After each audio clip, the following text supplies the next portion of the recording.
Jerry नाम का एक चूहा रहता था। वो बहुत होशियार था। उसने अपना एक छोटा सा घर बना रखा था।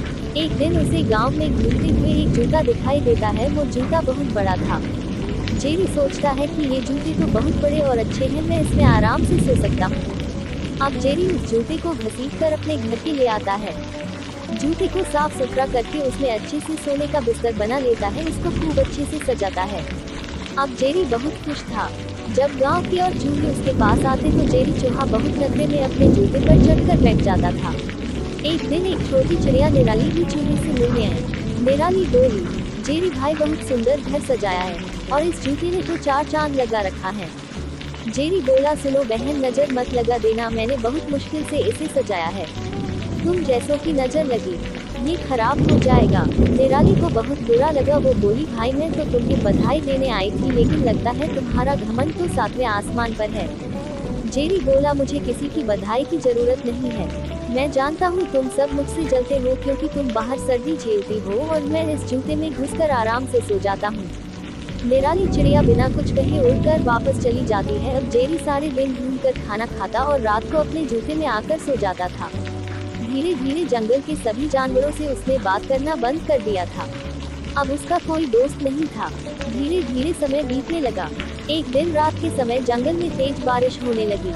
इस सब से बेखबर जेरी अपने जूते में आराम से सो रहा था। उसे बाहर के मौसम का पता नहीं लगा। बारिश का पानी बढ़ने लगा। जूते का एक कोना थोड़ा सा फटा था, जिससे बारिश का पानी जूते में भरने लगा। कुछ ही देर में बहुत सारा पानी जूते में भर गया। तभी जेरी चूहे की नींद खुली, लेकिन तब तक बहुत देर हो चुकी थी। पानी बढ़ता ही जा रहा था। उसे लगा कि वह अब मर जाएगा। जेरी अब जोर जोर से चिल्लाने लगा, लेकिन बारिश की आवाज में किसी ने उसकी आवाज नहीं सुनी। जेरी को अपनी मौत साफ नजर आ रही थी। वह जोर जोर से उछलने लगा। उछलते उछलते वह जूते से बाहर निकलना चाह रहा था, लेकिन जूता इतना लंबा था कि वह बाहर निकल ही नहीं पा रहा था। इधर दूर एक घोंसले निराली चिड़िया अपने बच्चों के साथ बैठी थी। निराली चिड़िया ने अपने बच्चों से कहा, बच्चों, किसी के चिल्लाने की आवाज आ रही है, कोई मुसीबत में है। उसने बाहर निकल के देखा कि आवाज उस जूते में से आ रही थी। वह तुरंत समझ गई कि जेरी चूहा जूते में फंस गया है।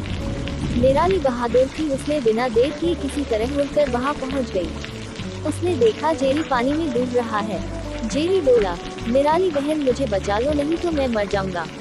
निराली बोली, क्यों, तुम्हें तो इस जूते के सिवा किसी की जरूरत नहीं थी। जेरी बोला, बहन बचा लो, मैं घमंड में आ गया था। ये सुनकर निराली ने उसे अपनी चोंच से पकड़कर खींचने की कोशिश की, लेकिन जेरी चूहे का वजन ज्यादा था। निराली उसका वजन उठा नहीं पा रही थी।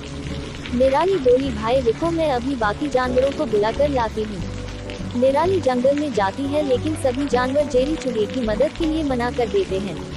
तभी रास्ते में उसे कालू कौवा मिलता है। वह उसके साथ आ जाता है। दोनों मिलकर जेरी चूहे की एक एक टांग चोंच में दबाकर उड़ जाते हैं और उसे ऊपर बने घर में रख देते हैं। अब जेरी चूहा अपने किए पर बहुत पछताता है। अगले दिन वह जूते को खींचकर उल्टा कर देता है। उससे उसका पानी निकल जाता है। उसके बाद वह उस जूते को घसीट कर ले जाता है और दूर जंगल में फेंक देता है। ये देखकर निराली और कौवा बहुत खुश होते हैं। फिर जेरी चूहा सब जानवरों के पास जाकर सबसे माफी मांगता है और सबके साथ प्यार से मिलकर रहने लगता है।